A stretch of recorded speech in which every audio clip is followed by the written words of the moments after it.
नमस्कार मेरे भाई। स्वागत है आपका डे नंबर 28 और कंपाउंड इंटरेस्ट की क्लास नंबर 2। उम्मीद करता हूँ आपने कंपाउंड इंटरेस्ट की क्लास नंबर 1 बेहतरीन तरीके से देखी होगी, क्योंकि मैंने उसमें आपको कंप्लीट बेसिक पढ़ाया था। उस बेसिक की हेल्प से ही हम कंप्लीट आपका जो सीआई है उसकी नॉलेज ले सकते हैं। अगर वो बेसिक आपको नहीं आता तो आगे के क्वेश्चंस में या आगे के जो मेथड मैं आपको समझा रहा हूँ या अप्रोच समझा रहा हूँ, उन अप्रोच में दिक्कत होने वाली है। तो पहला काम आपका ये है कि आपको सीआई की फर्स्ट क्लास अच्छे से लेनी है और साथ के साथ आपकी थोड़ी सी पकड़ होनी चाहिए आपके रेशो पर और परसेंटेज पर। तो आइए स्टार्ट करने से पहले बता दूं कि यहाँ पर आपको टेलीग्राम चैनल ज्वाइन कर लेना है स्मार्ट विंग्स के नाम से। यहाँ पर आपको सारी नई वैकेंसी की इंफॉर्मेशन मिल जाएगी, आपको सारे अपडेट मिल जाएंगे किसी भी एग्जाम से रिलेटेड, और यहाँ पर आपको इस क्लास की पीडीएफ का सॉल्यूशन की पीडीएफ मिल जाएगी। अभी तक हमारे पहली क्लास में क्वेश्चन नंबर 5 हुए थे और बेसिक सिखाया था। आपको याद हो, मैंने आपको एक बेसिक याद करने को बोला था कि 10% की अगर हमारी रेट हो और हमारा समय 3 साल या 4 साल हो, तो उस स्थिति में हम समय वेस्ट नहीं करेंगे, डायरेक्टली अपने क्वेश्चन का आंसर बता सकते हैं अप्रोच के थ्रू, याद रखने के थ्रू। अब देखो, मैं आपको यहाँ पे दोबारा बता दूं, अगर हमारा प्रिंसिपल 1000 है तो आपको याद रखना पड़ेगा कि अमाउंट होगा 1331। अच्छा, क्यों हो गया ये मैंने आपको फर्स्ट क्लास में बता दिया था। अब देखो ध्यान से, यहाँ पर अगर मैं आपसे पूछूं इन दोनों का डिफरेंस क्या है, तो आपने बोला इन दोनों का डिफरेंस होता है सीआई, चक्रवृद्धि ब्याज, सीआई, और वो सीआई है 331। अगर मैं आपसे पूछूं इस 3 साल के क्वेश्चन में एसआई कितना होगा, तो आपका जवाब आएगा 100 का 10% होता है, सॉरी 1000 का 10% होता है 100, 10% 100 होता है, और 3 साल में 3 गुना हो जाएगा, यानी कि 300 हो जाएगा, ये 300 होगा। अब अगर आपसे कोई सीआई और एसआई का डिफरेंस पूछे, क्या पूछे आपसे, कोई पूछे सीआई और एसआई का डिफरेंस, तो ये होता है 31। 31 क्या है, आप बोलोगे डिफरेंस, और किसका डिफरेंस, सीआई और एसआई का। अब बहुत बार एग्जाम में देखा गया है कि आपकी रेट 10% होती है। आपको यहाँ पर तीन चीजों में रिलेशन आपको पता होना चाहिए। अगर वो तीन चीजों का रिलेशन आपको पता है तो आप इजीली बता सकते हो। क्या, देखो आपके क्वेश्चन में आपको प्रिंसिपल देके आपका अमाउंट पूछ सकता है, आपका सिंपल इंटरेस्ट और कंपाउंड इंटरेस्ट का डिफरेंस पूछ सकता है, आपका कंपाउंड इंटरेस्ट पूछ सकता है। जो चार मैंने कलर किए, इन चारों में से कोई एक देगा, किसी एक का मान पूछेगा, तो उस स्थिति में आपको डायरेक्टली अपना आंसर बताना है। जैसे अगर मैं यहाँ पे बात करूं, आप देखोगे कि जो 24,000 है, इस 1,000 का 24 गुना है, 1,000 का 24 गुना, या ऐसे लिख लो कि भाई जो 24,000 है, ये 1000 रेशियो का मान है, और 1000 से मैं इसको डिवाइड करूंगा, 1000 से मैं इसको डिवाइड करूंगा, और मुझसे पूछा है सीआई चक्रवृद्धि ब्याज, तो 331 रेशियो का मान बताऊंगा, 331 का। अब जैसे ही मैं 331 में गुणा करूंगा, देखो ध्यान से, जीरो से जीरो। अब इस स्थिति में अगर मैं यूनिट डिजिट देखूं तो सब में सेम है, तीन में सेम है, तो इसका मतलब मेरे पास सबसे बेनिफिट है कि मैं गुणा कर पाऊँ। बहुत सारे बच्चे क्या होगा, डिजिटल सम चेक करेंगे, नहीं, जितनी देर में आप डिजिटल सम चेक करोगे इस क्वेश्चन में, उतनी देर में मल्टीप्लाई हो जाएगी, क्योंकि 24 की टेबल आपको आनी चाहिए। 24 से कम 24, 24 क्यू 72, और 2 74, और 24 क्यू 72, और 7 79, यानी कि 7,944 आपका क्या आ जाएगा, सी आई आ जाएगा। अगर आपसे कोई डिफरेंस पूछता तो आप 31 रेशो का मान बताते, 31 गुणा 24, 31 गुणा 24, तो ये कितना हो जाएगा, 744, ठीक है, 744, ये आपका क्या हो जाएगा, डिफरेंस हो जाएगा। अब आगे बढ़ते हैं नेक्स्ट चीज पर। देखो नेक्स्ट क्वेश्चन भी क्या है, नेक्स्ट क्वेश्चन आपका क्या है, 10% की रेट है, आपके पास जो समय है वो 3 वर्ष है, चक्रवृद्धि ब्याज और साधारण ब्याज का अंतर दिया है, अंतर दिया है, तो आपसे मूलधन पूछा है, एसएससी जीडी 2025 का क्वेश्चन है। तो आप याद करो ना, आप याद करो ना, मैंने क्या बताया था सर, प्रिंसिपल अगर हमारा 1000 है तो डिफरेंस 31 होगा, डिफरेंस कितना होगा, 31 होगा, बस ये बात आपको पता थी। अगर ये पता थी तो आप बोलते 31 रेशो का मान 155 है, और एक रेशो का मान 5 हो जाएगा, और आपसे प्रिंसिपल पूछ रहा है, प्रिंसिपल मतलब 1000 रेशो, और 1000 रेशो का मान हो जाएगा मेरे भाई 5000। तो यानी कि बहुत बार ऐसे क्वेश्चन पेपर में आते हैं जिन क्वेश्चन को हम ट्री मेथड लगाना यूज कर देते हैं या बहुत सारे अलग अलग मेथड लगाना यूज कर देते थे। आपको यूज नहीं करना है, सीधा सीधा आंसर बताना है। नेक्स्ट देखो ध्यान से, बोल रहा है 10% की वार्षिकी चक्रवृद्धि ब्याज की दर से 3 वर्ष के लिए मूलधन पर चक्रवृद्धि ब्याज ज्ञात करो जो 12% वार्षिकी साधारण ब्याज की दर से 8 वर्षों में 480 ब्याज देता है। तो यानी कि यहाँ पर दो क्वेश्चन मिक्स कर दिए। एक क्वेश्चन मिक्स कर दिया क्या, सिंपल इंटरेस्ट का, और एक क्वेश्चन मिक्स कर दिया किसका, कंपाउंड इंटरेस्ट का। अब मान लो आपको अगर चक्रवृद्धि ब्याज बताना है, आपको चक्रवृद्धि ब्याज बताना है कि कितना चक्रवृद्धि ब्याज होगा, तो आपको सबसे पहले प्रिंसिपल पता होना चाहिए। क्या पता होना चाहिए, प्रिंसिपल पता होना चाहिए। प्रिंसिपल क्यों पता होना चाहिए, जब कोई हमें धन पता होगा, उस धन पे हमारे पास रेट है 10%, हमारे पास समय है 3 साल, तो तभी तो जाके हम ब्याज बता पाएंगे चक्रवृद्धि ब्याज कितना होगा। अब वो प्रिंसिपल निकलेगा किससे, जो नेक्स्ट क्वेश्चन है वो सिंपल इंटरेस्ट का क्वेश्चन है, उसकी हेल्प से आपको प्रिंसिपल निकालना पड़ेगा। अब देखो ध्यान से, एक बात बताना, अब मेरे अकॉर्डिंग सिंपल सा, आपने सिंपल इंटरेस्ट पढ़ लिया, आप बोलोगे यस सर पढ़ लिया, धमाकेदार तरीके से पढ़ लिया और हमने क्वेश्चन की प्रैक्टिस भी कर ली। आप मुझे बताओ, अगर 12% की रेट है और 8 वर्ष की मैं बात कर रहा हूं, तो आप मुझे बताओ कितना ब्याज मिलेगा, कितना साधारण ब्याज मिलेगा। आप बोलोगे 12 गुणा 8, 96% साधारण ब्याज मिलेगा। और ये जो 4800 है, ये 96% का मान है। तो इसका मतलब मैं यहां से बोल सकता हूं कि प्रिंसिपल अगर मुझे बताना है तो 4800 को 96 से भाग दे दो, क्योंकि 96% का मान होगा, और 100 से गुणा कर दो। यही तो करना पड़ेगा, क्योंकि आपको पता चलेगा 12% एक साल में मिलता है, 8 साल में कितना मिलेगा।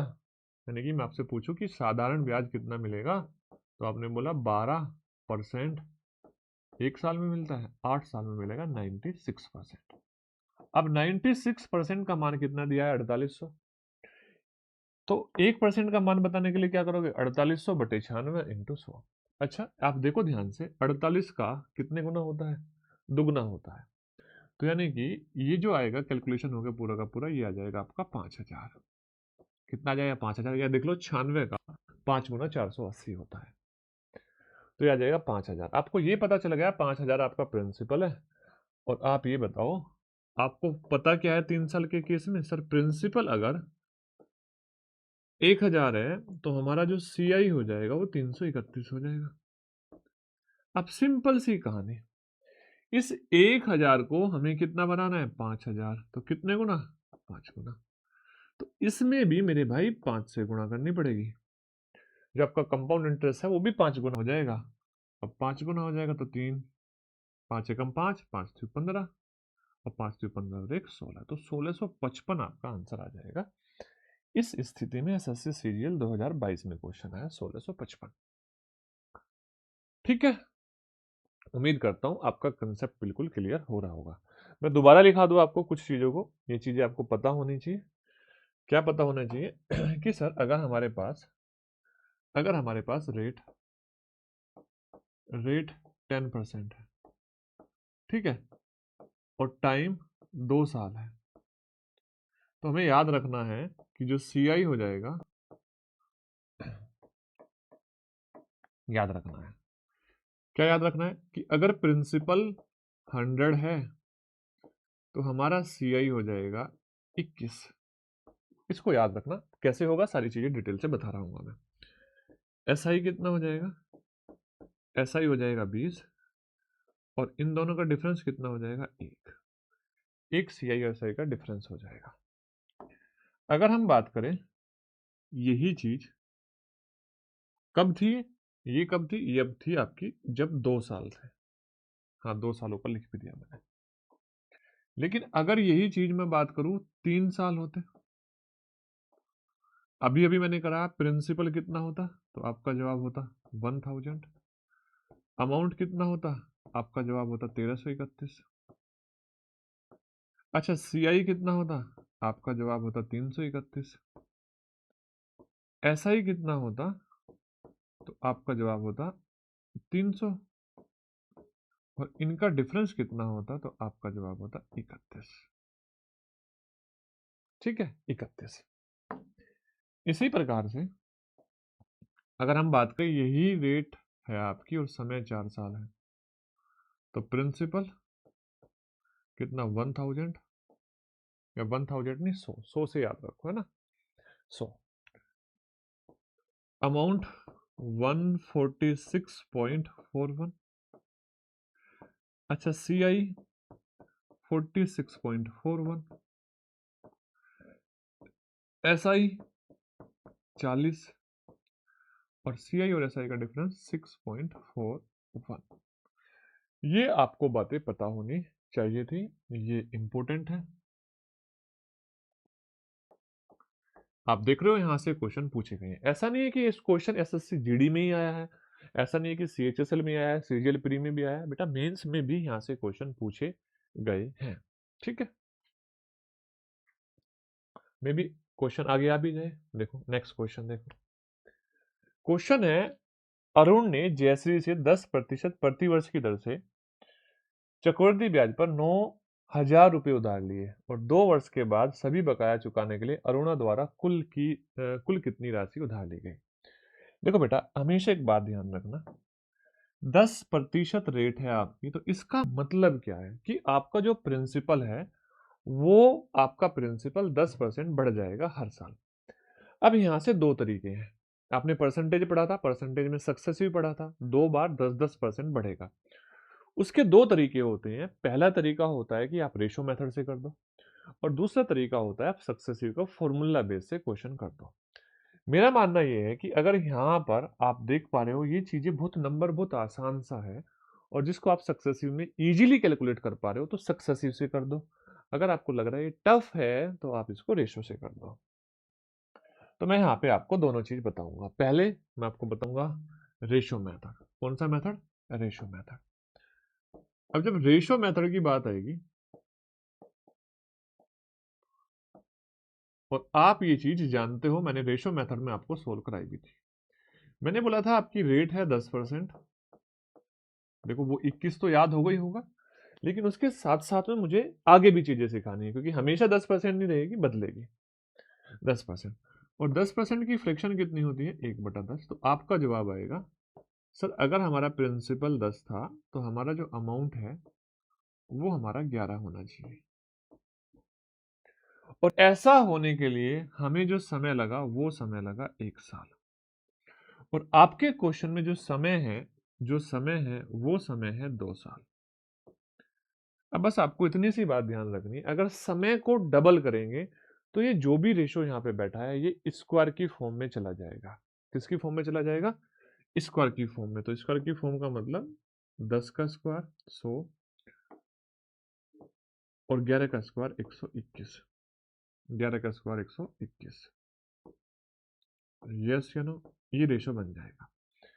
आप इसको ऐसे भी करते थे कि सर पहले साल 10 से 11 होगा, दूसरे साल 10 से 11 होगा और हम देखेंगे मल्टीप्लाई करके, इसका मतलब 100 से 121 हो जाएगा। हाँ ये बिल्कुल सही है, 100 से 121 हो जाएगा, ये बिल्कुल सही है तरीका। लेकिन आप इस बात को समझो कि यहां से हम डायरेक्टली कर पा रहे हैं।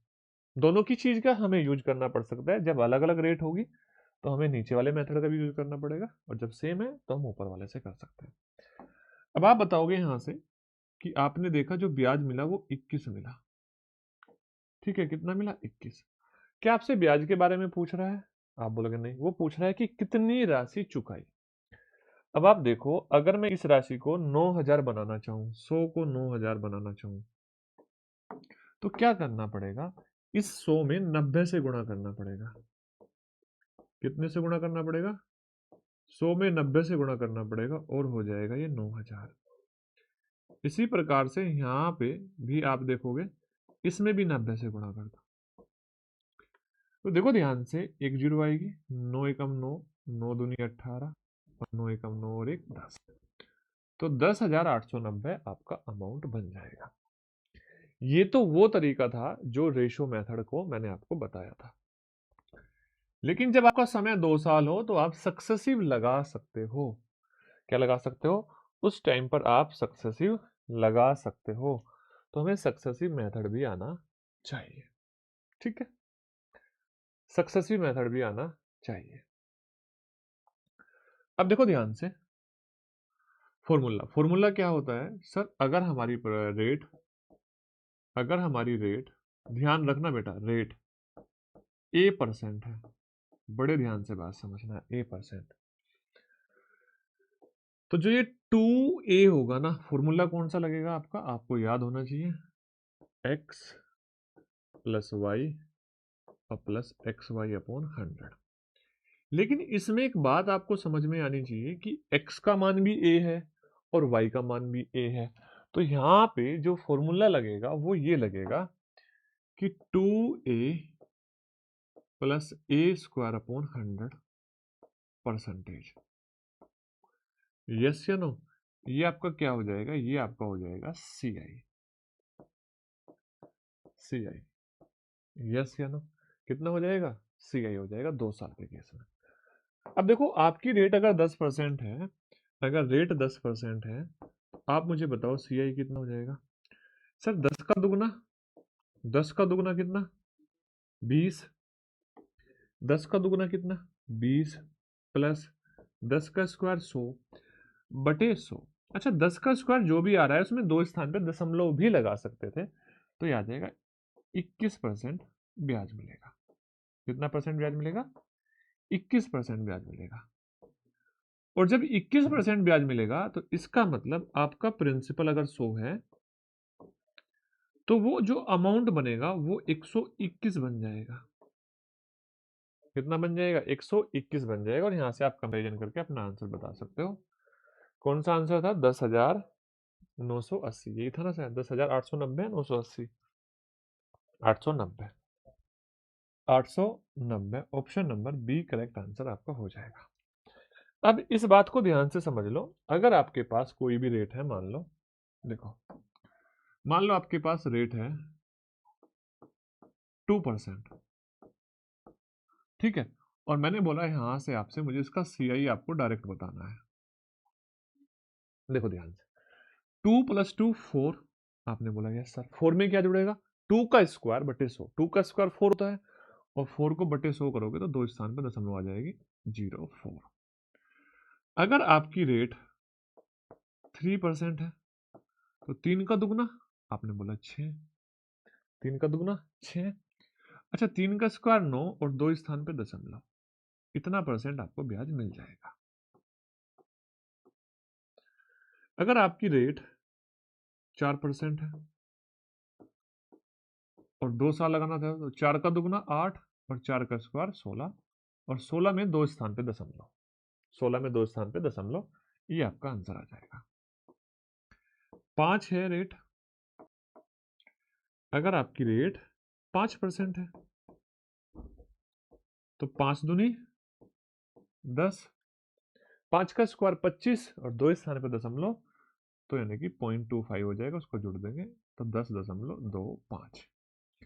अब आपको ये भी याद रखना है कि जो ये है ना, ये डिफरेंस है, ये जो है ना, ये डिफरेंस है, ये सारा का सारा, ये वाला, ये वाला, ये वाला और ये वाला, ये सारा का सारा क्या है? डिफरेंस है ना?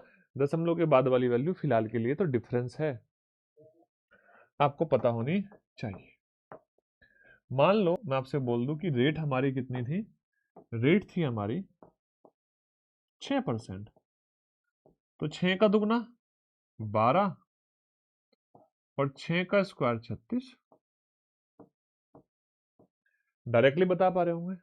अब यहाँ पे आप खुद सोचो, क्या यहाँ पे हमें फ्रैक्शन बनाने की जरूरत है? मान लो अगर मैं 50 के 3% की फ्रैक्शन बनाऊंगा तो 3/100 आएगा, तो इसका मतलब 100 से 103 होगा। अब यहाँ पे आपको स्क्वायर करना पड़ेगा, 100 का स्क्वायर 1000, 10,000। अब इस 103 का स्क्वायर भी करना पड़ेगा, ठीक है ना? कितना आएगा सर? 106,009, ये आएगा 103 का स्क्वायर। अब आपको 103 का स्क्वायर नहीं पता होगा तो दिक्कत हो जाएगी, ठीक है? तो इसका मतलब आप 2 साल में इन चीजों को सीख लो। मान लो अगर मैं बोलूं 2 साल के लिए आपकी रेट 12% थी, और आपको दशमलव में जाना है, तो 12 दूनी 24। अच्छा 24 प्लस करो 12 का स्क्वायर 144, 1.44 और ये हो जाएगा आपका कितना 25.44% आपको टोटल ब्याज मिल जाएगा। कंपाउंड इंटरेस्ट मान लो आपकी रेट थी 17% या 13%, तो क्या करोगे सर, 13 का दुगना 26, 13 का स्क्वायर कितना होता है 169 और 100 से भाग देंगे तो एक स्थान पर दशमलव। देखो जब इन नंबर का स्क्वायर कर रहे थे तो ये दो स्थान भी जा रहे थे, इसलिए सीधा सीधा दशमलव के बाद लिख ले रहे थे। और ये कितने डिजिट में जा रहे हैं 3 में, तो दशमलव आएगी तो एक एक्स्ट्रा आ जाएगा, यानी कि इसको बोलेंगे हम 27.69%। तो उम्मीद करता हूं अगर मैं यहां पर CI फॉर 2 इयर्स है ना, 2 इयर्स, 2 इयर्स का मतलब ये भी कह सकता हूं मैं डबल टाइम। कितना टाइम, डबल टाइम, यानी कि अगर ये आपको ब्याज 6 महीने में मिल रहा है मेरे भाई, तो ये ब्याज आपको 6 का दुगना 12 महीने में मिलेगा। क्या हो जाएगा, टाइम डबल हो जाएगा।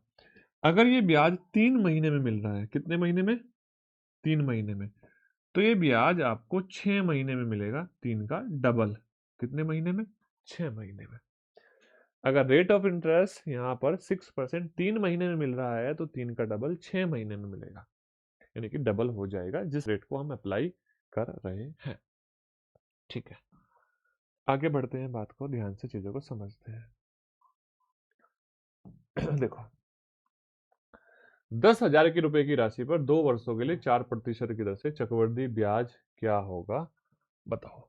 तो अब एक बात बताओ, यहाँ पर आप सीधा सीधा रेशियो क्यों बनाओगे, आप बोलोगे 4 दूनी 8 और 4 का स्क्वायर 16, इतना परसेंट ब्याज हो जाएगा। आपका जो CI हो जाएगा वो कितना हो जाएगा, 8.16%। अब आप खुद सोचो, अगर मैं इसका 1% निकालूं तो 110 आएगा। कितना आएगा, 110। तो 110 में 8.16% की गुणा कर दो। अब देखो एक जीरो तो आएगी आएगी, 11 की गुणा करोगे इसमें तो 11 की गुणा का एक रूल होता है, वो आपको पता है।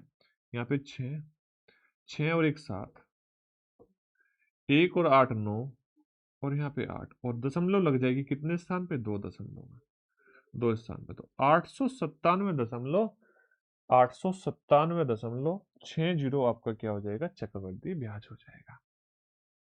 अब बताओ यहाँ फ्रैक्शन बनाने की जरूरत है या नहीं है, क्या रिसेंट एग्जाम है 2024 ALP, ठीक है, सब एग्जाम के क्वेश्चन यहाँ पर है।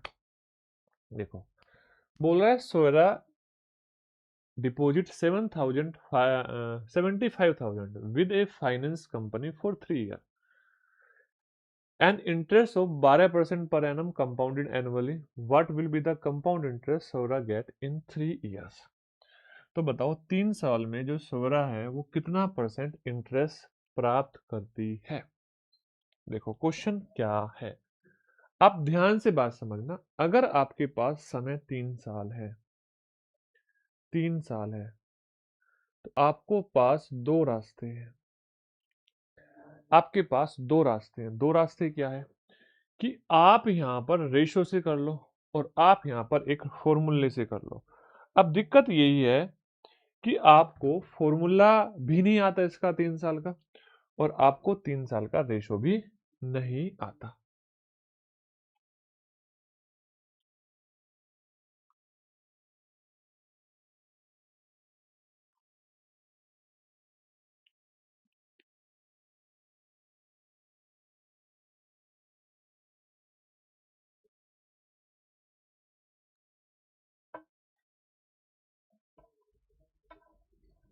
देखो ध्यान से क्या करेंगे, अब सबसे पहले यहां पर हम इस बात को समझेंगे कि सर ये जो 12% है इसकी फ्रैक्शन क्या होती है। आपने कहा 3,000 वो 3/20, 3/20 नहीं 3/25। इसका मतलब अगर आपका प्रिंसिपल 25 है आपका अमाउंट 28 हो जाएगा। कितना हो जाएगा? 28 हो जाएगा। अब दिक्कत यहां पे क्या आती है, ये तो 1 साल का है, ये तो 1 साल का है। मैं आपसे 3 साल का पूछूं, भाई 3 साल का रेशो पूछूंगा तभी तो बता पाओगे कितना ब्याज मिलेगा। तो आप बोलोगे सर 25 का स्क्वायर तो चलो ठीक है मुझे पता है, लेकिन 28 का स्क्वायर नहीं पता, क्योंकि आपको तो मेरा गला सूख गया बोलते बोलते कि स्क्वायर और क्यूब याद कर लो। तो आधे बच्चों को तो ये याद नहीं होगा।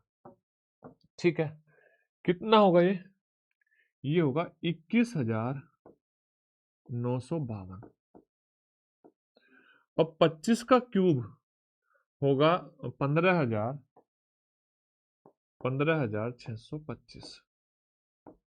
25 का क्यूब 15,625। और दिक्कत यहाँ पे क्या है, देखो बेटा मेरा काम है आपको प्रॉब्लम्स भी बताना कहाँ कहाँ थी। दिक्कत यहाँ आई आपके पास में। अब आपने देखा यहां से यहां तक का जो ये है, ये आपका चक्रवृद्धि ब्याज होगा, इसमें से घटा दो तो 70 तो आएगा ही आएगा।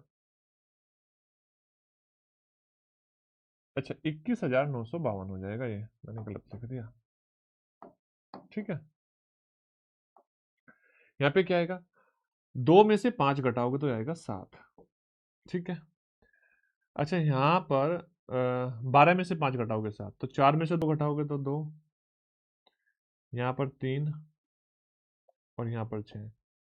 6,327 आपका क्या आएगा, चक्रवृद्धि ब्याज आएगा। अब प्रॉब्लम क्या आ रही है, प्रॉब्लम बेटा यहाँ पे आ रही है कि इसको कैलकुलेट करना हमारे लिए मुश्किल है। कैसे मुश्किल है कि सर 75,000 जो है ना, वो इसका मान है 15,625 का। तो मैं इसको 15,625 से भाग दूंगा। किससे भाग दूंगा? 15,625 से भाग दूंगा। और मैं गुणा कर दूंगा किसकी, जो आपसे पूछा है चक्रवृद्धि ब्याज, 6,327। 6,327। अब प्रॉब्लम क्या आ रही है, प्रॉब्लम ये आ रही है सर इसको कैलकुलेट करना टफ हो रहा है। क्या हो रहा है? कैलकुलेट करना टफ हो रहा है। अब देखो इसको कैलकुलेट करना टफ हो सकता है, लेकिन हम यहाँ से डिजिटल सम की हेल्प ले सकते हैं। क्या कर सकते हैं? डिजिटल सम की हेल्प ले सकते हैं। तो यानी कि आप देखो ध्यान से कि सर मैंने देखा यहाँ पर जो डिजिटल सम आया ना, इस नंबर का डिजिटल सम 9 आया। अब 9 में मैं किसी से भी गुणा कर लूँ, यहाँ पे भी देख लो क्या है, 6 3 9 5 5, हाँ 9 में मैं किसी से भी गुणा कर लूँ। अच्छा एक बात और ध्यान रखना, यहाँ 9 नहीं होना चाहिए, नीचे वाले में 9 नहीं है, 3 नहीं होना चाहिए, 6 नहीं होना चाहिए, कुछ नहीं है। देखो 6 3 9 5 5 10 1 है, ठीक है ना। तो पूरे नंबर का डिजिटल सम आएगा 9। अब 9 ढूंढ लो कहीं एक जगह है तो आंसर है। देखो ध्यान से, 9 6 3 9, अच्छा 3 दूनी 6 6 5 11, यानी कि 9 नहीं है, इसका मतलब ये अपना आंसर नहीं है। पहले वाला अपना आंसर हो गया कैंसिल। अच्छा देखो 6 3 9 0, ये इसका 3 हो गया, ये भी कैंसिल हो गया। इसका देख लो 6 3 9 6 3 9 और ये 9, यानी कि ये आंसर हो सकता है। अगर ये नहीं है तो आपने बोला 6 3 9 5 3 8 2 10, यानी कि ये भी आंसर नहीं है, तो आंसर हो जाएगा ऑप्शन नंबर सी। कैसे कि हमने यहाँ पे डिजिटल सम देख लिया और एसएससी जीडी का क्वेश्चन है, सोच लो। ठीक है, अब और क्या कर सकते हैं हम इसमें कि सर ऐसा भी तो हो कि और कुछ भी रास्ता हो हमारे पास। हाँ हमारे पास एक रास्ता है मेरे भाई, वो रास्ता ये है, वो रास्ता यहाँ से गुजरता है कि आपके पास अगर कोई भी रेट है, मैं पहले भी बता चुका हूँ, आपके पास कोई भी रेट है और वो रेट है R% की। कितने परसेंट की? A% की रेट है, A%।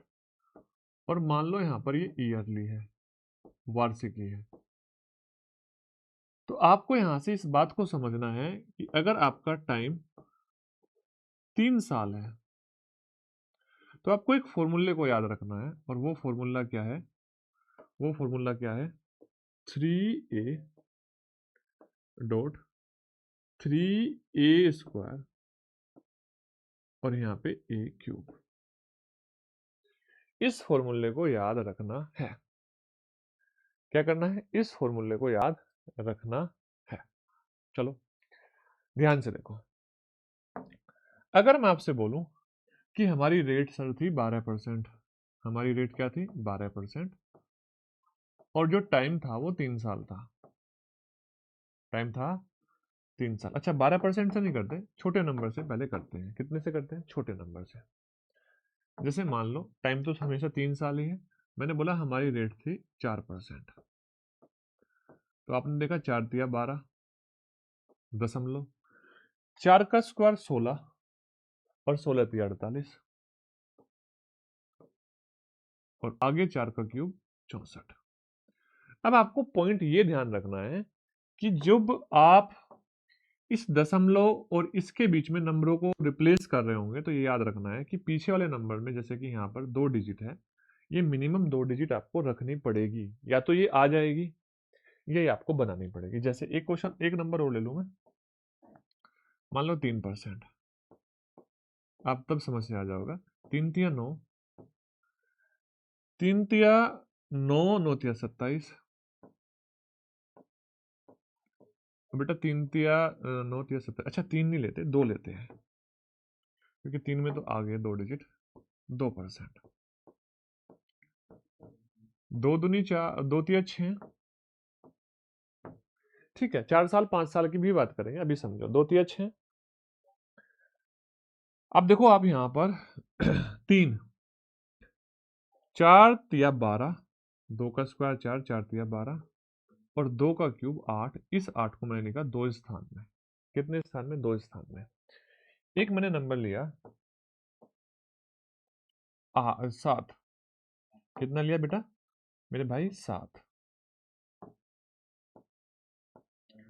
अच्छा 7%, 7 तिया 21, यस या नो। 7 तिया 21, 7 का स्क्वायर 49, और 49 गुणा 3, 147, 147, और 7 का क्यूब 343। मैंने ये कर दिया। अब इन तीनों को एक साथ सीखोगे तो चीजें समझ आएगी। देखो पहली चीज मैंने बोला आपको, जब आप इनको सेट कर रहे होंगे, अपना आंसर ला रहे होंगे परसेंटेज में, तो ये 2 डिजिट आपको यहाँ पे रखनी है। यहाँ ऑलरेडी 2 डिजिट आ गई, यहाँ 2 का क्यूब 8 आया, तो 2 डिजिट बना ली जीरो लगा के, ठीक है। यहाँ कितनी आई, 343 आई, 3 आई, तो हमने बस इस 43 को लिया। किसको लिया, 43 को। जैसे 43 को लिया, यहाँ पे हमने क्या लिया, 08 को लिया, यहाँ पे हमने क्या लिया, 64 को लिया। अब ये भी याद रखना है, इससे पहले नंबर में भी आपकी 2 ही डिजिट होनी चाहिए। यहाँ ऑलरेडी 2 है तो हमने 48 ले लिया, यहाँ ऑलरेडी 12 है, हमने 12 ले लिया। इससे पहले जो भी नंबर है वो हमने लिख दिया 12, और हमने लिख दिया 6। तो उम्मीद करता हूँ यहाँ तक की बात समझ आई। अब यहाँ क्या करना है, इस 3 को आगे ले जाके जोड़ देना है। अब ये बताओ 150 हो गया, कितना हुआ, 150, है ना। 150 में आप यहाँ पे क्या ले लो, 50 तो ले लो, और 1 को कैरी फॉरवर्ड कर दो। जब इस 1 को कैरी फॉरवर्ड करोगे तो ये हो जाएगा 22। यहां से आपका 3 साल में एग्जैक्ट आपका क्या आ जाएगा, सीआई आ जाएगा। क्या आ जाएगा, सीआई। अब अगर आपको डिफरेंस बताना है, तो फिर आपको इसी चीज को अप्लाई करना पड़ेगा। मान लो 7% की दर से 3 साल में डिफरेंस कितना आता, आपको पॉइंट्स में बताना है। तो क्या करोगे आप, 143, 143 और 7 का क्यूब 343। अब ये 43 तो रहेगा ही रहेगा, ये 43 तो रहेगा ही रहेगा, 3 जुड़ जाएगा, 147 था ये, 3 जुड़ जाएगा तो ये 150 हो जाएगा। और इसमें भी 2 ही डिजिट आपको रखनी है, तो इसका मतलब यहाँ आपको दशमलव लगा देना है। तो ये 3 साल का डिफरेंस आ जाएगा। बाकी जब हम क्वेश्चन कर रहे होंगे, जहां जिस चीज की जरूरत पड़ेगी हम उसको कर देंगे। चलो अब देखो आपके क्वेश्चन में, इस क्वेश्चन में आपके 12% रेट थी। कितनी परसेंट रेट थी, 12% रेट थी।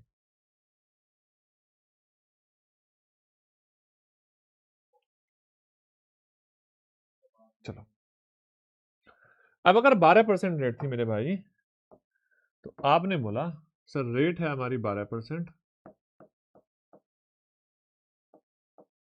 ईयरली और टाइम है 3 साल। ये आपको पता था। क्या पता था? 3 साल। हमें चक्रवृद्धि ब्याज बताना है इस रेट से।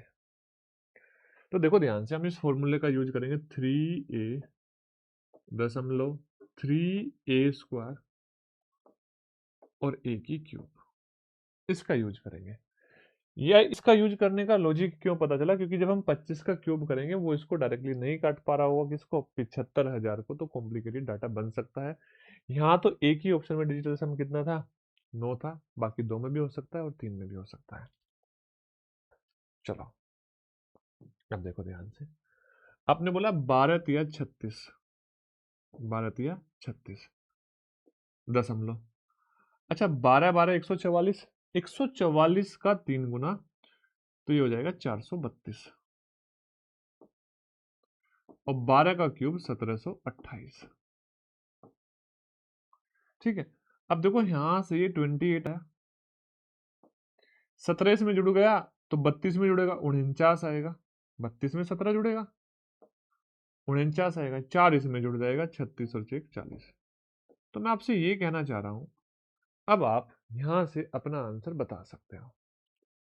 कितना परसेंट है? 40.4928% आपका चक्रवृद्धि ब्याज है। अब आप देखो आपके क्वेश्चन में डिफरेंस कितना कितना है। सर यहाँ हमारे पास 35, देखो 3,000 का डिफरेंस है। इन दोनों में हमारे पास 300 का डिफरेंस है। इन दोनों में हमारे पास 3,000 का डिफरेंस है। यहाँ हमारे पास 600 का डिफरेंस है। बहुत बड़ा बड़ा डिफरेंस है। यानी कि ये हमारे पास ये मैटर ही नहीं कर रहा होगा। और दशमलव के बाद की कहानी, ये हम क्या करेंगे, इसको बस 40.5 से कैलकुलेट कर देंगे और जो भी आंसर आएगा, हमारा आंसर उस 40.5 से जस्ट छोटा होगा, जस्ट छोटा होगा। ये चीजें आपको सीखनी पड़ेगी अगर आपको अप्रोच बनानी है, नहीं तो पूरा का पूरा कैलकुलेट कर दो। अब देखो ध्यान से, ठीक है, क्या करोगे आप? सर 75,000 का 1% 750 होता है, ठीक है। और मैं यहाँ पे 40.5% निकालना चाहता हूँ। कितना निकालना चाहता हूँ? 40.5%। तो आप 75 की गुणा कर दो 40.5 में। बड़ा आसान है। या एक काम कर लो, 40% निकाल लो, 40 में गुणा पहले कर लो और फिर 375 जोड़ दो। क्यों? क्योंकि इसका 0.5 जो है ना वो 375 होगा। तो मान लो 75 का पहाड़ा नहीं आता, तो आप किससे गुणा कर दो? 40 से। और 75 का आता है तो 75 से कर दो। जैसे मैं बोल रहा हूँ 75 का आता है, मान लो मुझे 0, 75 पंजे 375, यस या नो? तो कैरी आएगा 30। 75 चौका कितना आएगा? 300। 75 चौका कितना आया? 300। अच्छा, 300 में हम 30 जोड़ेंगे तो 330, यस या नो? अच्छा, एक बात और ध्यान रखना, अभी 0.5 यानी कि आपको 375 और जोड़ना पड़ेगा। तो ये आया 5, ये आया 7 5 12, ये आया 4 और ये आया इतना, यानी कि 33,425 से छोटा आंसर है। और 33,425 से छोटा आंसर कौन सा है? ऑप्शन नंबर सी है। ऑप्शन नंबर सी है। और भी क्लोज आते हैं तो फिर हम इसको पूरा का पूरा कैलकुलेट कर लेते हैं। अगर हमारी कैलकुलेशन सही हुई तब भी हमारा ऑप्शन नंबर सी आया था ना। हाँ, ठीक है। तो ये चीजें आपको पता होनी चाहिए। अगर ये अप्रोच नहीं आती है तो फंस सकते हो एग्जाम में, कैलकुलेटिव क्वेश्चन हो सकता है, ठीक है। डन। अच्छा, मैंने तो पूरी गुणा की थी ना, तो इसका मतलब ये तो गुणा ही गलत कर दी थी हमने तो।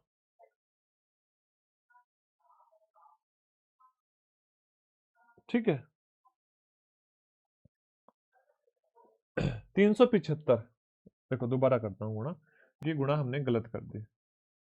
मैंने सोचा 40 और फिर 0.5 और ले लिया। अच्छा देखो, 0, 750 से गुणा करेंगे 0। अच्छा, 750 गुणा 5, ध्यान से बात समझना, 750 75 गुणा 5। एक काम कर लो, इस दशमलव को हटा दो, इस जीरो को हटा दो और ये दशमलव हटा दो। अब ये गुणा करनी है। अब बताओ 75 गुणा 5 तो 375 होता है और हासिल आएगा 37। ठीक है, कितना है 37। इस 37 में से पहाड़ा नहीं पड़ जाएगा तो ये 7 यहाँ आ जाएगा और हासिल आ जाएगा 3। 75 चौका 300 और 300 में हम 3 जोड़ेंगे तो ये 303 हो जाएगा। अब आपका आंसर इससे जस्ट छोटा है, 30,375 से जस्ट छोटा 30,369। अब आई बात समझ, ठीक है। वो हमने क्या किया, कैलकुलेशन ही गलत कर दी थी। हो जाता है कभी कभी, माइंड इधर उधर हो जाता है ना। क्लियर बात, उम्मीद करता हूँ चीजें समझ आ रही होगी। तो यानी कि अगर कोई सिंगल रेट है और 3 साल का क्वेश्चन है तो आप उस क्वेश्चन को कर सकते हो। अगर आपकी रेट अलग अलग है, जैसे कि 5%, 4%, 5% और 6%, अलग अलग रेट है, और समय आपके पास 3 साल है या 2 साल है, तो फिर क्या करेंगे। देखो, अगर हम फॉर्मूले की बात करें, सक्सेसिव में फॉर्मूले की अगर हम बात करें, तो हम पहले इस चीज को समझेंगे। देखो ध्यान से बेटा, मैं आपसे बोलना चाह रहा हूं, अगर हमारे पास रेट है A% और बेटा B%, ये फर्स्ट ईयर और ये सेकंड ईयर, ये फर्स्ट और ये सेकंड। तो बड़े ध्यान से बात समझना, यहां से जो CI आएगा वो आएगा A plus B plus A into B upon 100। Successive method वाली बात आ गई। लेकिन अगर हमारे पास रेट है, पहले साल A% है, सेकंड ईयर B% है और तीसरे साल C% है, 3 अलग अलग है। ये फर्स्ट ईयर, ये सेकंड ईयर और ये थर्ड ईयर। रेशो मेथड तो हो गई। यहाँ पे बेटा एक फॉर्मूला भी लगाएंगे हम। क्या फॉर्मूला होगा CI निकालने के लिए, A plus B plus C plus A into B plus B into C plus C into A upon 100 plus क्या होगा, प्लस होगा A into B into C upon 10,000। ये होगा ये फॉर्मूला। अब देखो ध्यान से मेरी बात समझना, अगर ये रेट 20%, 15%, 25% है तो हम रेशो मेथड लगाएंगे। अगर ये रेट 3% है, 4%, 5%, 6%, 7%, तो ऐसी है तो हम क्या लगाएंगे, फॉर्मूला लगाएंगे। दोनों तरह के क्वेश्चन आएंगे। पहले क्वेश्चन जो आया वो आया कौन सा, फॉर्मूला बेस। अब देखो यहाँ पे रेट क्या है, 4%, 5%, 6%। तो मेरे अकॉर्डिंग हम यहाँ फॉर्मूला इजीली लगा सकते हैं। अब देखो सबसे पहले तो इनको हम जोड़ेंगे। फॉर्मूला क्या है, मैं फॉर्मूला लिख दूं। फॉर्मूला हमारा A plus B plus C plus AB plus BC plus CA upon 100 और plus A into B into C upon 10,000। ये हमारा क्या है, फॉर्मूला है। और कब अप्लाई करना है, जब आपकी रेट ऐसे छोटी छोटी हो, क्योंकि उनकी फ्रैक्शन बनाएंगे। जैसे हम 6% की फ्रैक्शन बनाएंगे तो 50 से 53 हो जाएगी, कैलकुलेशन बढ़ जाएगी। बस इतना सा बात याद रखना। अब देखो 4, 5, 9 और 6, 15, तो 15 तो ये हो गया 15। अच्छा, प्लस 4 पंजे 20, 5 छंग 30 और 6 चौक 24। हमने इनकी आपस में गुणा कर दी। कैसे, 4 पंजे 20, 5 छंग 30 और 6 चौक 24, ऐसे तो करनी है, और डिवाइड बाई 100। अच्छा बात सोचो, यहाँ पे इन तीनों की गुणा करोगे, 5 चौक 20 छिका 120 और डिवाइड बाई 10,000। अब देखो ये तो 15 हो गया, ये हो गया आपका 50, 74 और 74 में 2 स्थान पे दशमलव, यानी कि ये तो 15 हो गया। और 74 में ये हो गया 0.74, ये कितना हो गया प्लस, सर ये होगा 0.0120, 4 स्थान पर दशमलव। अब इसको पूरे को जोड़ेंगे तो 0, 2, 7 और 4 और 1 5, यहाँ पे 7 और यहाँ पे 15, तो 15.752% आपका क्या आ जाएगा, ब्याज आ जाएगा। 15.752% ब्याज आ जाएगा। अब देखो बड़े ध्यान से, ये किसका मान है, 15,000 आपका प्रिंसिपल है। चक्रवृद्धि ब्याज पर 15,000 रुपए की धनराशि दी थी, तो आपसे चक्रवृद्धि ब्याज पूछा, तो आप मुझे बताओ 1% का मान कितना, तो 150, तो हमें गुणा करनी है 150 गुणा 15.752। अब आप सबको 15 का पढ़ा आता है, देखो पहली चीज 0 आएगा, 15 दूनी 30, 15 पंजे 75 और 3 78, तो दशमलव में किसी एक स्थान पे 8 है क्या, हाँ बेटा 2 में है, 78 7। अच्छा 15 से 105, 105 और 7 112, तो इसका मतलब आगे मैं गुणा नहीं करूंगा, ये हमारा आंसर हो जाएगा। ठीक है, ये क्या हो जाएगा, हमारा आंसर हो जाएगा। इसको प्रॉपर गुणा नहीं करूंगा क्योंकि 8 के बाद 2, 8 तो है ही, 8 के बाद 2 इसी स्थान पे, और दशमलव कितने स्थान पे लगेगी, 3 पे, तो आगे मैं गुणा नहीं करूंगा। अगर आप गुणा करना चाह रहे हो तो मैं लिख देता हूं 6 और 3, है ना, 6 3 2, यानी कि 2662.8 आपका आंसर हो जाएगा। ठीक है, यस या नो।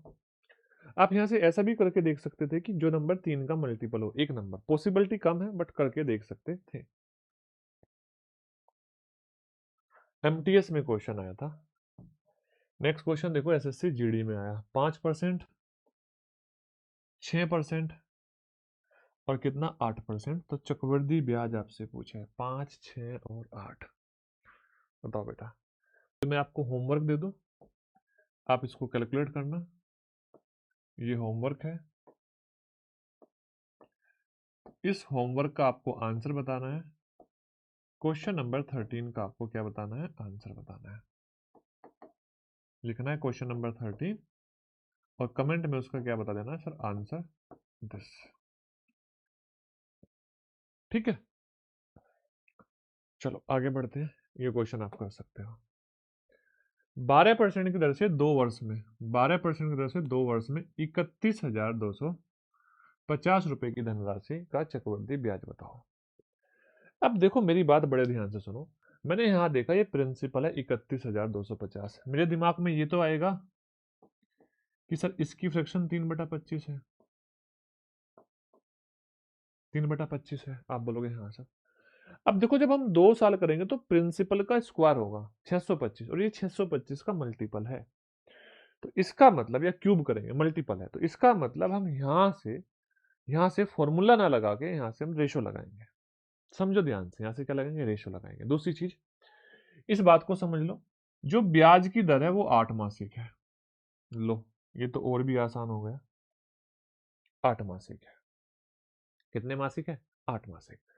अच्छा, अब आपको बड़े आसानी से कुछ चीजों को समझना पड़ेगा। क्या समझना पड़ेगा, पहले समझा दूं मैं आपको। देखो ध्यान से, अरे क्या हो गया ये,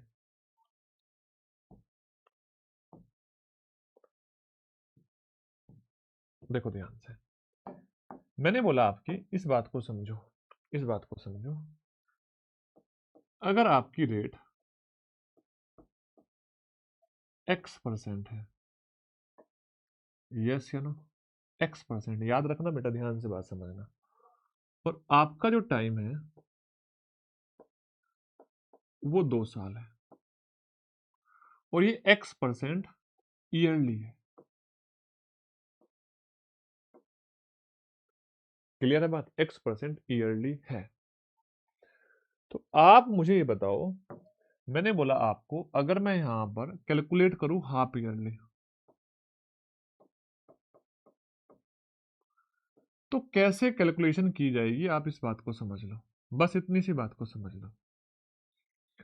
सर पहली चीज, हाफ ईयरली होते के साथ ही जो ये रेट है ये x/2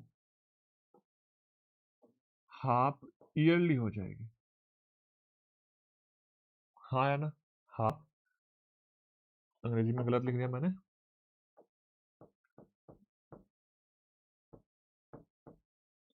हाफ ईयरली हो जाएगी।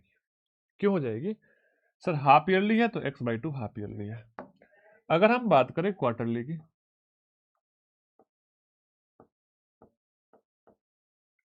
तो ये x/4% क्वार्टरली हो जाएगी। हो क्या रहा है इस बात को समझ लो। हो क्या रहा है, ये हो रहा है कि भाई हमें फिलहाल ये बात पता है कि x% जो ब्याज मिलता है वो 1 साल में मिलता है। तो हाफ ईयरली मतलब 6 महीने में कितना मिलेगा? 6 महीने में इसका आधा मिलेगा ना। 3 महीने में क्या मिलेगा? इसका चौथाई मिलेगा। इसका चौथाई मिलेगा कितने महीने में? 3 महीने में, 3 मंथ में कितना मिलेगा? इसका चौथाई मिलेगा। अच्छा बेटा मैं आपसे बोलूं मंथली कितना मिलेगा? मंथली, मंथली तो आपने बोला x/12% मिलेगा। भाई 12 हिस्सों में बांट देंगे।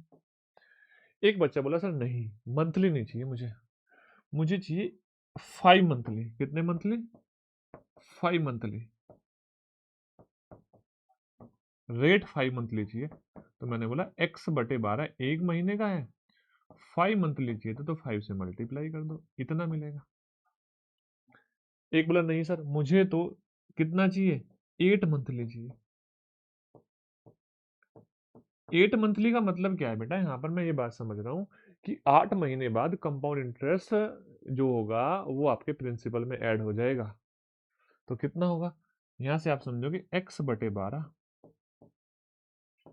इंटू 8, इतना परसेंट हो जाएगा। तो पहली चीज, अगर आपके पास रेट आपको ईयरली में दी है और आपका जो कंपाउंड इंटरेस्ट है वो हाफ ईयरली कैलकुलेट हो रहा है तो क्या रेट होगी? क्वार्टरली कैलकुलेट हो रहा है तो कैसे रेट निकल के आएगी? मंथली हो रहा है तो कैसे आएगी? 5 मंथली हो रहा है कैसे आएगी? 8 मंथली हो रहा है कैसे आएगी? यानी कि जिस मंथ की बात कर रहे होंगे, जितने मंथ की बात कर रहे होंगे उससे हम मल्टीप्लाई कर देंगे। दूसरी चीज, अब आप इसको क्या करना है? समय को भी ब्रेक करना है। क्या करना है? ब्रेक, ब्रेक करना है। कैसे ब्रेक करोगे?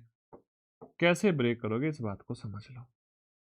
देखो जैसे मैं इस हाफ ईयरली की बात करूंगा तो आप बोलोगे पहले 6 महीने, अगले 6 महीने, अगले 6 महीने और अगले 6 महीने, यानी कि जो ये कंपाउंड इंटरेस्ट की प्रोसेस होगी 6 6 महीने, x/2% 6 6 महीने 4 बार अप्लाई हो रहा होगा। मान लो मैं इससे बात करूं कि 8 महीने से, तो आप बोलोगे 8 महीने, फिर वापिस 8 महीने और वापिस 8 महीने, क्योंकि 2 साल में 24 महीने हो जाएंगे। तो यहाँ पे क्या होगा? 3 बार होगा। यानी कि यहाँ पर 4 टाइम्स आपका इस रेट से 4 टाइम्स CI रिपीट हो रहा होगा और यहाँ पर 3 टाइम्स, है ना, 3 टाइम्स।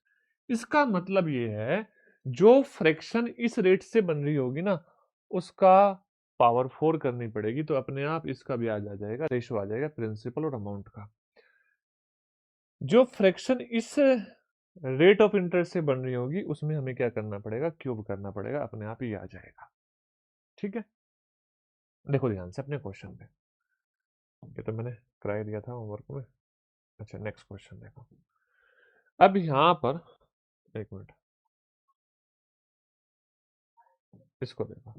अब यहां पर आपको एक लाइन एक्स्ट्रा दे दी और वो लाइन क्या है? वो ये है कि जो चक्रवृद्धि ब्याज है वो कंपाउंड हो रहा है, वो 8 मासिक हो रहा है, यानी कि हर 8 महीने बाद जो ब्याज है वो प्रिंसिपल में जुड़ जाता है और नेक्स्ट ईयर के लिए हमारा क्या हो जाता है? प्रिंसिपल बन जाता है नेक्स्ट टाइम के लिए। ये 8 मासिक। आपको सबसे पहले इस 8 मासिक के खेल को समझना है। 8 मासिक, ठीक है। तो आप मुझे बताओ, अगर मैं यहां से आपसे बोलूं 12% की रेट है हमारी, इसको 12 से भाग दे दूं तो 1 महीने की रेट आ जाएगी। और मैं यहाँ 8 से गुणा कर दूं, 8 से गुणा कर दूं, तो ये 8 मासिक हो जाएगा। कितना हो जाएगा? 8% ब्याज मिलेगा। ठीक है ना? 8%। कितने महीने में? 8 मासिक। इतनी सी बात समझ में कि 8 मासिक जो ब्याज है, 8 महीने में 8% ही ब्याज मिलेगा।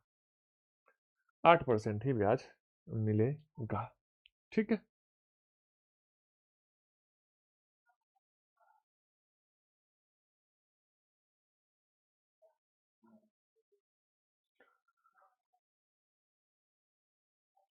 चलो, अब क्या करना है? इस 8 की फ्रैक्शन बनाओ। 8 की क्या बनाओ? फ्रैक्शन बनाओ। आपने इसकी जो फ्रैक्शन बनाई वो आई 2/25। 2/25। इसका मतलब अगर हमारा प्रिंसिपल 25 है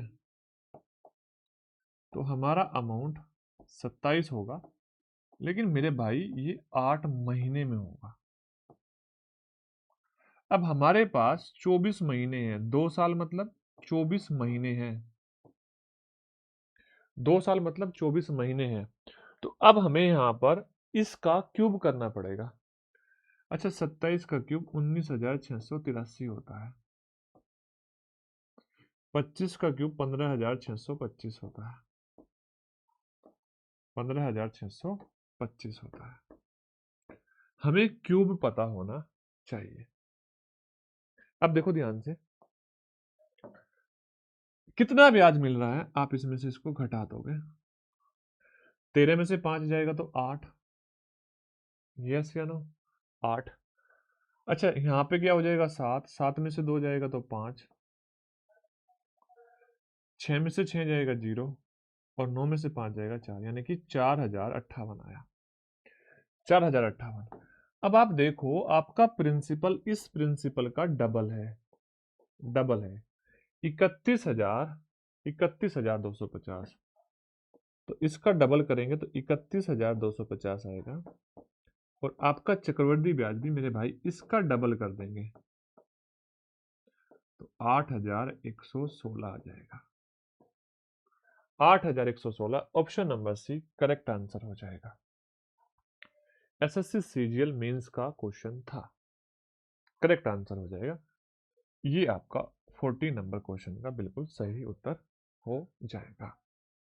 ठीक है, ध्यान से देखो बेटा। Next question. अब बोल रहा है कि 7,500 रुपए की धनराशि 4 वर्षों में प्राप्त चक्रवृद्धि ब्याज ज्ञात करो। यदि प्रथम 2 वर्ष के लिए 20% रेट थी और अगले 2 वर्ष के लिए 10% रेट थी, तो दो तरीके हैं। रेशो बना लो या सक्सेसिव लगा लो। रेशो कैसे?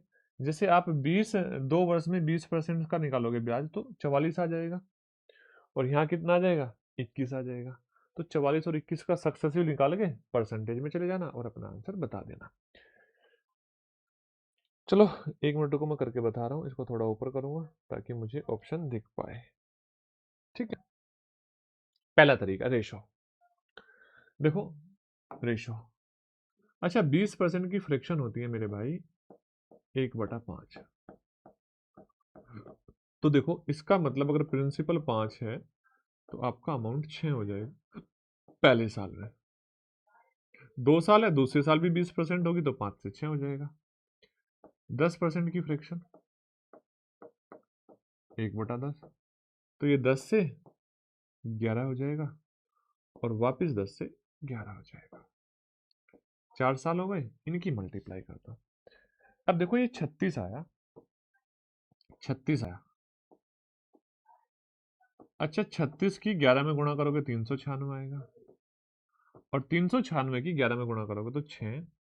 9 6 15, 9 3 12 और 1 13, 3 और 1 4, यानी कि ये आ जाएगा 4,356। ये 125, ये 2500 आ जाएगा। अब यहां से हमें कुछ ऐसा डाटा मिला जो डायरेक्टली हमारा रिलेशन बना पा रहा है। ठीक है। अब देखो, यहां से अगर हमें पूछा है चक्रवृद्धि ब्याज क्या होगा, तो इसमें से हमें इसको घटाना पड़ेगा। देखो 4000 तक 1500, तो 1856 आएगा, 1856।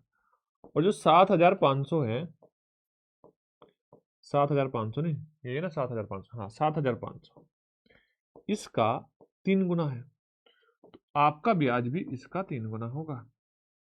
और 3 गुना होगा, 3 छंग 18, 5 चू 15 और 1 16, 3 अठू 24 और 1 25, 3 और 2 5, 5568 है क्या? 5568, गलत तो नहीं करा? 3 छंग 18, 3 पंजे 15 और 1 16,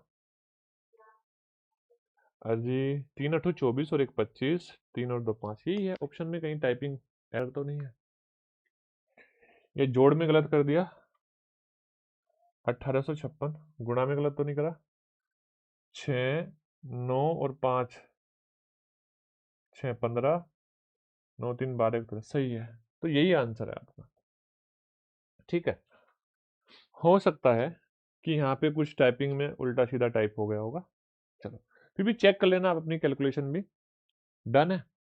अच्छा ये बात याद रखना, ये आपका लास्ट क्वेश्चन था। उम्मीद करते हैं आपको ये बातें समझ में आ रही होगी। तो मिलते हैं नेक्स्ट क्लास। अच्छा एक तरीका और है, अब देखो 20-20% 2 बार बढ़ाओगे तो आपको 44% मिलेगा, और यहाँ पे 10-10% 2 बार बढ़ाओगे तो 21% मिलेगा। 44 का और 21 का सक्सेसिव लगा सकते हो, बट वो यहाँ पे कैलकुलेटिव हो रहा होगा। आपको चीजें इतनी समझनी है, इतना डीप समझना है इन चीजों को, कि यहाँ पे एग्जामिनर इस परसेंटेज और इसकी हेल्प से बहुत टफ क्वेश्चन बना देता है। इसी क्वेश्चन को मैं यहाँ पर आपका प्रिंसिपल कुछ पॉइंटों में ले जाता और आप इस रेशो मेथड से करने लग जाते, तो ये नहीं हो पाता। डन है। चलो चेक कर लेना फिर भी आप इस क्वेश्चन का आंसर, कैलकुलेशन कहीं गलत तो नहीं, मेथड बिल्कुल सही है, परफेक्ट है, ठीक है।